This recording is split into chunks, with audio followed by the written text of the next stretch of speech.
First of all, over here, we need to know that one thing that publication is for to show people what your work is, because that can lead to the next step, and the next step which would actually lead something important in the whole ophthalmological, knowledge pool.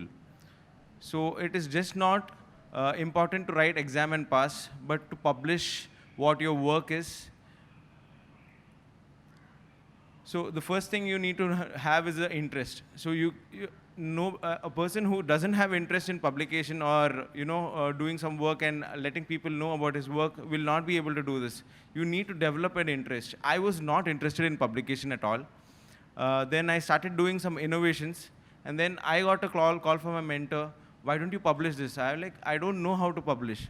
Like, no, you should learn how to publish, because it's your hard work which you have presented in a conference, which people around the world need to know. So you need to develop interest, you need to develop a skill on how to write these things and then publish it, so that it is out there and it helps a much more bigger audience than you actually think. It's not that just for you. So I made my first publication as a Trash to Treasure Red Camp, which I've been presenting everywhere, but I would not published it. So once I published it, people came to know, and I'll tell you about that again. So first thing is to develop interest. Talk to people who are published earlier, so that you get points on how to make it easier, how to publish things. And for people who have just started their residency, you can start with a letter to editor or a case report or a photo essay, which doesn't require much. It requires only 300 words. So you can start with those kind of articles and then go to the bigger original article. And having a name in a published article is a big motivation. The time when I saw my name in my first article published, I had goosebumps, like how Pranesh was saying. So this is the first article which I published, and mind you, it was the first in the innovations in ophthalmology. This because of this article, there was a section in IJO called the Innovation in Ophthalmology, which then went on to get a best published award in All India Ophthalmic Society. And after this, a lot of people came to know about this device. They started making their own, and they've started taking fundus images. And recently concluded World ROP, people were thrilled to see something like this, and when I told them it's published, they all started Googling the article, they started downloading it, and now it's a big help for a lot of people over there. One thing you need to know this subject. So like Raki said, what the mind does not know, the eye doesn't see. So you need to have a sound knowledge of what is there, what is the knowledge pool out there. So you need to have a nice, thorough literature search and find out what is there and what is not there. And on top of that, you can make a publication, which is, if you see a case, and if it's a CRAO, in a few centers, CRAO might not come very often. So you might think it's rare, but then when you go and search, there are a lot of published articles on CRAO. Or maybe you find something extra on a CRAO, and then you need to publish it. So you can find out if it is there in the knowledge pool or not. And then if it's not there in the knowledge pool, you can take it and make it into a publication. Another thing is to increase your knowledge, always try to give exams like FAICO, ICO, FRCS, MRCS, which would actually increase your knowledge about the existing pool of diseases and treatment, etc. Mentoring is very, very important, I would say. It's actually the mentor who would actually push the mentee to go ahead with his publication, maybe starting with the thesis. So the mentor might ask you to publish your thesis. He can help you with how to write it, how to prepare a manuscript. Okay, so the starting trouble can be actually taken care by the mentor.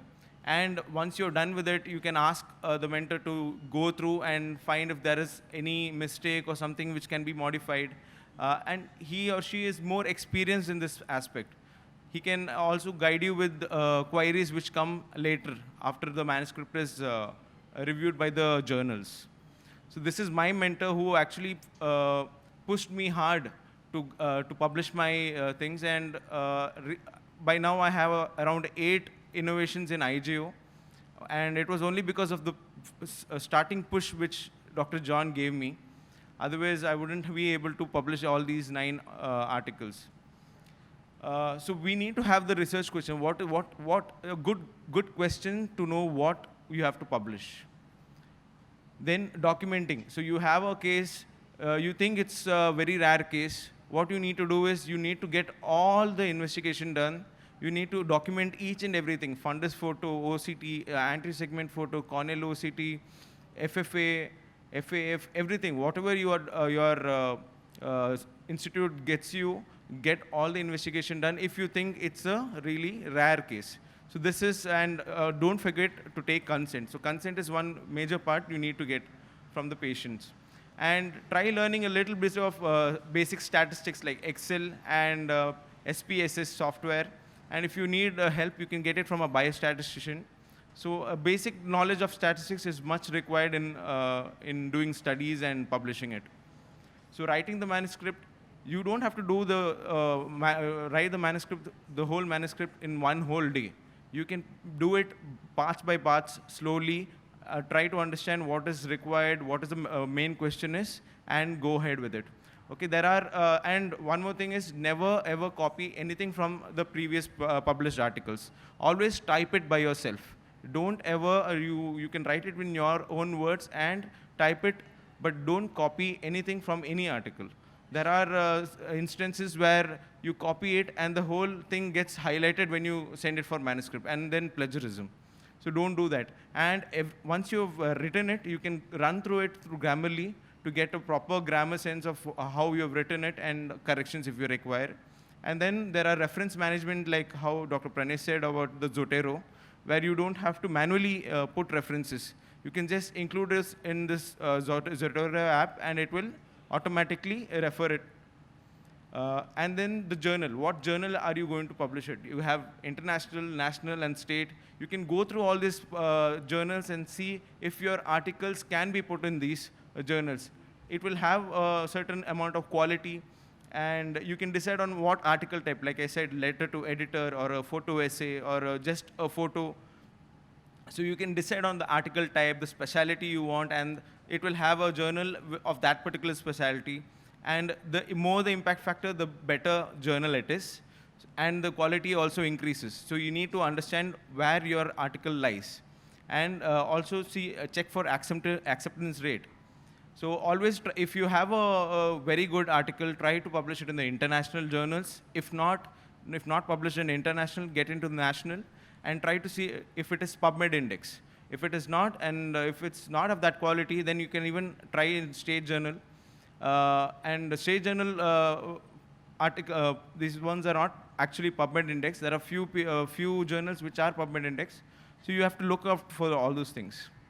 So whenever you have something to publish, you need to have these things ready. So you need to have an abstract ready, a keyword, introduction, material, method, result, discussion, conclusion, references, and something called legends.